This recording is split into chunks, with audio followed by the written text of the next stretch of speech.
think you're tired. Not physically, no. That's the lie you keep repeating to make yourself feel better. You say you need rest, a break, a reset. But deep down, you know that's not it. Because even after you sleep, even after you relax, you still wake up heavy, distracted, unfocused. That's not exhaustion. That's addiction. Dopamine addiction. And it's slowly eroding your mind, your discipline, your identity, piece by piece, day by day, without you even realizing it. You reach for your phone before your feet touch the ground. You scroll without purpose. You consume without thinking. Quick hits, fast pleasure, instant stimulation. And every single time you do it, you train your brain to avoid effort, to escape discomfort, to reject anything that requires patience or depth. You're not weak because you lack motivation.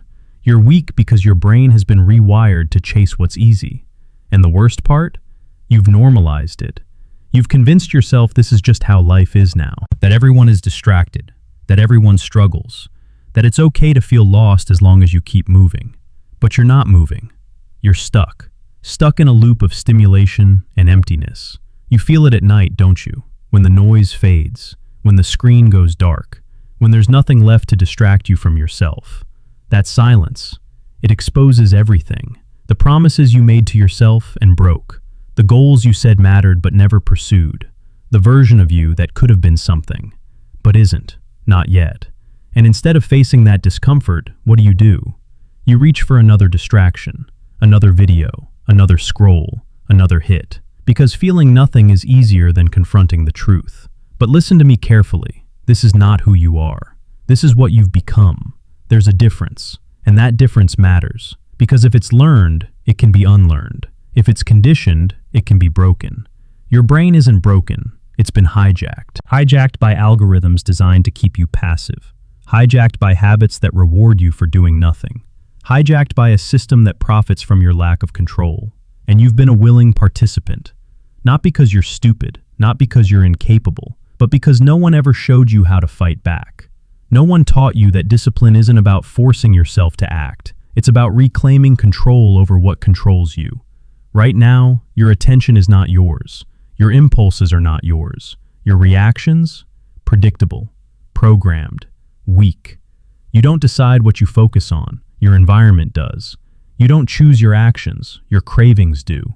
And until you see that clearly, until you accept full responsibility, nothing changes. You will keep drifting, keep consuming, keep becoming less of the man you could be. But here's where it shifts. Not with motivation. Not with some emotional high that fades tomorrow, but with awareness, brutal, uncomfortable awareness. You need to see the pattern for what it is. Every time you choose comfort over effort, you reinforce the same identity. Every time you avoid silence, you weaken your ability to think. Every time you react without control, you give away power. And power, once lost repeatedly, becomes harder to reclaim. That's why you feel stuck. Not because you're incapable of change, but because you've trained yourself to avoid it. But training works both ways. What you've built can be dismantled. What you've reinforced can be reversed. And it starts with one decision. Not a big one, not some dramatic transformation, just a simple, deliberate act of resistance. You feel the urge to check your phone, pause. You feel the need to react, wait. You want to escape discomfort, stay. That moment right there, that's the battlefield. Not out there, not in your circumstances, inside your mind. And most people lose that battle before it even begins because they don't recognize it. They think discipline is about doing more. It's not. It's about reacting less. It's about creating space between stimulus and response. That space is where control lives. That space is where identity is forged. And right now, you have no space. You go from impulse to action instantly. No thought, no resistance, just reaction. That's not freedom. That's slavery, disguised as comfort. And the longer you stay in that state, the harder it becomes to break free. Because your brain adapts. It lowers your tolerance for boredom. It increases your need for stimulation. It makes normal life feel dull, slow, meaningless. So you keep chasing more content, more noise, more distraction. But it never satisfies. Because it's not supposed to. It's designed to keep you coming back, not to fulfill you. And now you're here, aware enough to feel the problem, but not disciplined enough to solve it. That's the most dangerous place to be, because you see the gap between who you are and who you could be. And instead of closing it, you numb it. You distract yourself from your own potential. You avoid the very thing that could set you free. Silence, stillness, control. That's where we're going. Not to hype you up, not to make you feel good for a moment, but to give you a system, a real one that strips away the noise, one that rebuilds your attention, one that forces you to confront yourself without escape. It won't be easy, it won't be comfortable, but it will be effective, because the truth is, you don't need more information, you don't need more motivation, you need structure, you need constraints, you need a way to break the loop and rewire your behavior at the root. And that's exactly what this is, a system built on awareness, restraint, and deliberate action. Not overnight change, but daily control. Not perfection, but consistency. You follow it, and something shifts. Slowly at first, then all at once. Your mind quiets, your focus sharpens, your presence deepens. You stop chasing and start choosing.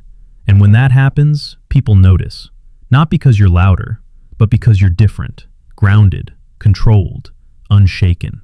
That's power, silent power. And it starts right here, with you admitting that you're not tired, you're addicted, and you're done pretending otherwise. You're standing there in a real moment, not some abstract idea of self-improvement, but an ordinary situation you've lived through 100 times. Someone cuts you off mid-sentence, dismisses your opinion, maybe throws in a subtle jab wrapped in a joke, and you feel it instantly, that surge rising in your chest, that heat behind your eyes, that reflex screaming at you to respond, to defend, to prove something. This is where most people lose, not later, not after some long internal debate. Right there, in the first 2 seconds, they react, they interrupt back, they raise their voice slightly, they laugh too loudly to mask discomfort. They try to regain control by showing they weren't affected, but everyone sees it, the tension, the need, the lack of control. And in that moment, without realizing it, they give away power. Now imagine the same scene, same words, same pressure, but you don't move, not physically, not emotionally. You hear it, you register it, but you don't rush to fill the space. You let the moment sit. You breathe once, slowly, deliberately. Your face doesn't tighten, your posture doesn't collapse. You don't chase validation, you don't defend your ego. You choose silence, not because you're weak, but because you're in control. That pause, it changes everything. It disrupts the rhythm people expect. It forces them to confront their own behavior. And suddenly, the energy shifts. You didn't say anything, but you said everything. That's what most people don't understand. They think power is loud, expressive, dominant in the obvious sense. But real power is selective. It doesn't waste itself on every trigger, every comment, every provocation. It waits, it observes, it decides. And that decision-making process, that gap between stimulus and response, is what separates a reactive man from a disciplined one. You don't get that gap naturally. You build it. Through awareness, through repetition, through catching yourself in those micro moments where your old patterns try to take over. Because right now, your reactions are automatic, conditioned. You've spent years reinforcing them. Someone challenges you, you defend. Someone ignores you, you seek attention. Someone praises you, you lean in harder. It's all predictable. And predictability is weakness, because it means anyone can control you if they know what buttons to press. A Stoic doesn't eliminate emotion. That's a misunderstanding. He feels everything, but he doesn't obey it. He experiences the surge, the irritation, the urge to speak, but he doesn't act on it immediately. He creates distance, and in that distance, he gains clarity. He asks, even if only for a fraction of a second, is this worth my energy? Most of the time, the answer is no. But most people never ask the question. They just react. And every reaction reinforces the same identity. The one that needs to be seen, needs to be heard, needs to be validated. You've been trained to believe that if you don't respond, you lose. That silence means weakness. That restraint means passivity. But that's a lie built by a culture addicted to noise. Because the man who can remain composed under pressure, who doesn't flinch when tested, who doesn't scramble to prove himself, that man is rare, and rarity creates presence. Think about the last time you met someone like that. They didn't talk much, they didn't interrupt, they didn't rush. But when they spoke, people listened, not because they demanded attention, but because they had earned it through restraint. That's what you're building. Not a louder voice, but a heavier one. And it starts in the smallest moments. You're in a conversation, and there's a gap. Most people rush to fill it. You don't. You let it exist. You let the silence stretch just enough to make others aware of it. Not awkwardly, but intentionally. That silence signals confidence. It says you're not afraid of being misunderstood. You're not desperate to be liked. You're comfortable without constant input, and that comfort is unsettling to those who don't have it. They start to adjust around you. They speak more carefully. They listen more closely, because your restraint forces them to slow down. That's influence without effort. But it requires discipline, because your mind will fight you. It will tell you to jump in, to add something, to prove your value. It will create urgency where none exists. And if you're not aware, you'll follow it. That's why you need to train this like a skill. Not once, not occasionally, every day. You catch yourself mid-reaction, and you stop.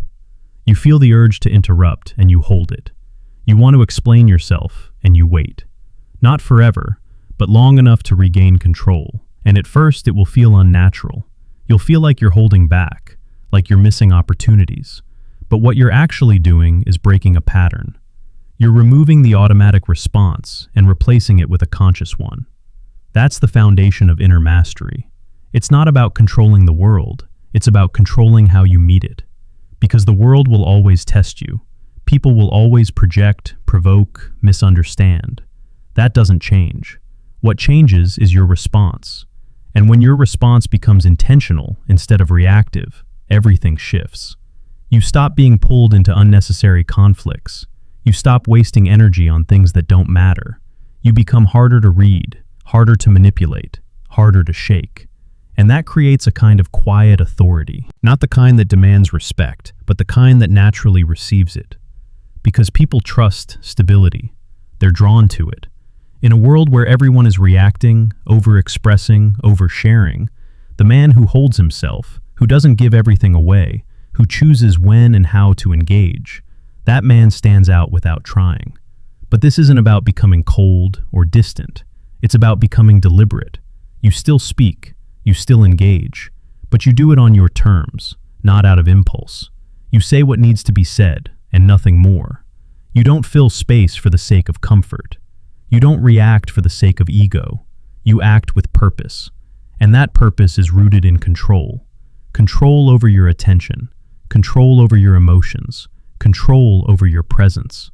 And once you start to feel that control, even in small amounts, you'll notice something shift internally.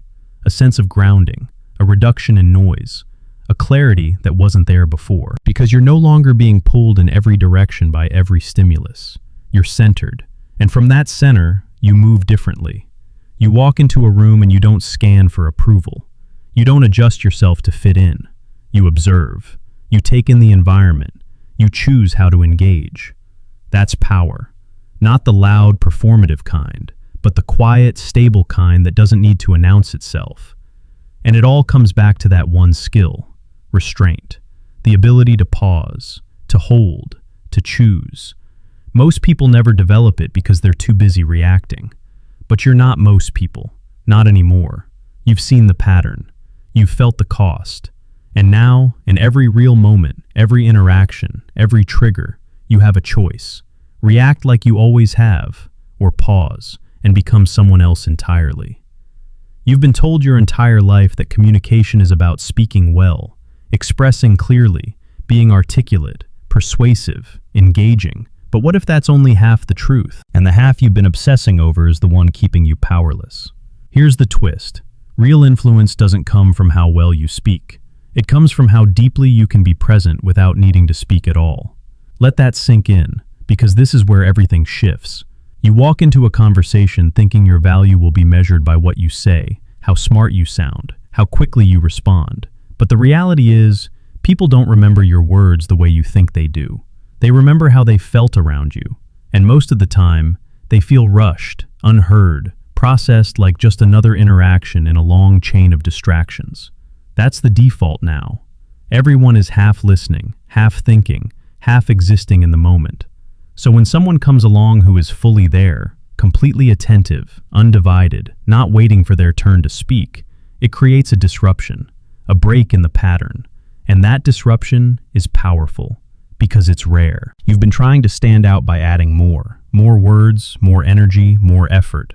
But what actually separates you is subtraction, removing the noise, removing the need to constantly prove something, removing the internal dialogue that pulls you away from the present moment. Because here's the truth most people never confront. You're not distracted because the world is noisy. You're distracted because you're addicted to leaving the moment. You escape into thoughts, into planning, into rehearsing what you'll say next, because being fully present feels uncomfortable. It forces you to face what's actually happening without filters, without control. And your mind resists that. It wants to stay in motion. It wants to stay stimulated. But that constant movement comes at a cost. You lose depth. You lose connection. You lose the ability to truly see and be seen. And people feel that, even if they can't explain it. They sense when you're not fully there. They sense when your attention is divided. And it creates distance. Not obvious, not dramatic, but subtle, persistent distance that prevents any real connection from forming. Now flip that. Imagine you're sitting across from someone, and for the first time in a long time, they feel like they have your full attention. You're not checking your phone. You're not scanning the room. You're not interrupting or redirecting. You're just there, listening, observing, absorbing. And something changes. Their tone softens. Their pace slows. They start to say things they didn't plan to say. They go deeper, because your presence gives them permission to do the same. That's influence, not through control, but through space. You're not forcing anything. You're allowing it. And that allowance creates trust. But here's where it gets even more interesting. This isn't just about how others experience you. It's about how you experience yourself. Because when you're fully present, something else disappears. The noise in your own head, the constant commentary, the self-judgment, the need to perform. You stop analyzing every word, every reaction, every outcome. You just exist in the moment, responding naturally, without overthinking. And that state is where confidence actually lives. Not in rehearsed lines or practiced charisma, but in the absence of internal conflict. You're not split between what's happening and what you think should be happening. You're aligned. And that alignment creates a kind of calm intensity. You're not trying to be impressive. You're not trying to be liked. You're just there, grounded, aware, unshaken. And people feel that immediately. It's not something you can fake. You can mimic body language. You can memorize techniques. But if your attention is scattered, if your mind is elsewhere, it shows. In your eyes, in your timing, in the subtle tension in your body. Presence is holistic. It's not a trick. It's a state. And most people never access it because they're too busy chasing the next thing, the next thought, the next reaction, the next distraction. But once you see this, once you realize that your attention is your most valuable asset, not your words, not your image, not your status, everything changes. You start to guard it. You stop giving it away so easily. You become selective about where you place it, how long you hold it, and what you allow to interrupt it. And that selectivity creates depth in your conversations, in your relationships, in your own thinking. Because when you're not constantly pulled away, you start to notice more. Details, patterns, emotions. You pick up on things others miss because they're too distracted to see them. And that awareness gives you an edge. Not in a manipulative way, but in a grounded, perceptive way that allows you to respond more effectively, more accurately, more intentionally. You're not guessing, you're observing, and observation leads to understanding. Now here's the part that most people will resist, the idea that doing less can actually make you more impactful. It goes against everything you've been taught. You've been conditioned to believe that more effort equals more results, more talking equals more influence, more energy equals more presence. But in reality, uncontrolled effort creates noise, and noise dilutes impact. When you're constantly speaking, constantly reacting, constantly inserting yourself, you become predictable, easy to read, easy to ignore. But when you're selective, when you choose your moments, when you allow silence to exist, you create contrast. And contrast draws attention. People lean in because they're not sure what you'll do next. They listen more closely because they know you don't speak without reason. That's not manipulation, that's discipline. It's the result of controlling your impulses instead of being controlled by them. And over time, that discipline becomes identity. You're no longer the person who needs to fill every gap, who needs to be heard to feel valued. You become the person who adds value by being fully present, by listening deeply, by speaking with intention. And that shift, it changes how people perceive you. You go from background noise to a focal point, not because you demanded attention, but because you earned it through restraint and presence. And here's the final realization, the one that changes everything if you truly understand it. Presence is not something you give to others first. It's something you give to yourself. Because when you're fully present, you're not escaping your life. You're living it, fully, without distraction, without avoidance. And that alone puts you ahead of most people. Because they're not really here. They're everywhere else, except in the moment that actually matters. But you are. And that difference, it's not small. It's everything. You don't notice it at first. The silence. It feels unfamiliar, almost uncomfortable, like something is missing. Because for so long you've been filling every gap, every pause, every empty second, with words, with movement, with noise. Now, you stop, and it feels strange. You're in a conversation. Someone finishes speaking. There's a gap, a small one, barely a second. But instead of jumping in, you let it stay. You feel the urge rise, that pressure to say something, anything, to keep the flow going, to avoid that awkward edge. But you don't move. You sit with it. You breathe. And in that breath, something shifts. The moment stretches. Not painfully, just enough. Enough for the other person to notice. Enough for them to think. Enough for the space to become real. And then something unexpected happens. They continue. They go deeper. They say more than they planned. Because your silence didn't shut them down. It opened them up. That's when you start to understand. Silence is not absence. It's invitation. You're no longer trying to control the interaction. You're allowing it to unfold. Slowly, naturally, without force. And that changes the rhythm. Everything becomes more deliberate. Your words, fewer, but heavier. You don't rush them. You let them form, fully, before they leave your mouth. And when they do, they land. Not scattered, not diluted, but clear, direct, felt. You begin to notice your body too. The way you sit, the way you stand, the way you move. Before it was automatic, restless, adjusting, fidgeting. Now, it slows. Your shoulders settle. Your movements become intentional.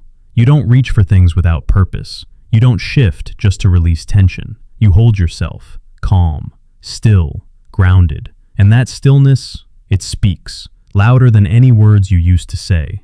People see it, not consciously, but they feel it. The lack of urgency, the absence of need. You're not trying to impress. You're not trying to dominate. You're just there, fully. And that presence carries weight. It fills the space without noise. You walk into a room. You don't scan for eyes. You don't adjust your energy to match others. You don't perform. You observe, quietly, taking in the details, the tone, the dynamics. You let the room reveal itself to you, instead of forcing yourself into it. That patience, it changes how you enter interactions. You're not rushing to be seen. You're waiting to understand. And when you do engage, it's precise. You say what matters. You leave what doesn't. You don't overshare. You don't explain yourself unnecessarily. You let people earn access to you, piece by piece, not out of arrogance, but out of respect, for your own depth, for your own energy. Because not everything needs to be given away at once. There's power in holding back, in letting things unfold over time. You start to feel that in your conversations. You're not emptying yourself into every exchange. You're revealing, slowly, intentionally. And that creates something rare, curiosity. People lean in, not because you're loud, but because you're not. They want to understand you, because you don't hand yourself over so easily. And in that restraint, trust begins to form, not forced, not rushed, but built, quietly, over time. You also begin to notice something deeper. Your internal pace changes. Before, everything was fast, thoughts racing, reactions instant, emotions quick to rise, quick to spill. Now, there's space between what happens and how you respond. You feel the emotion, but it doesn't carry you away. You observe it, you let it pass through, without attaching to it, without acting on it immediately. That space, it's subtle, but it's everything. Because in that space, you're free.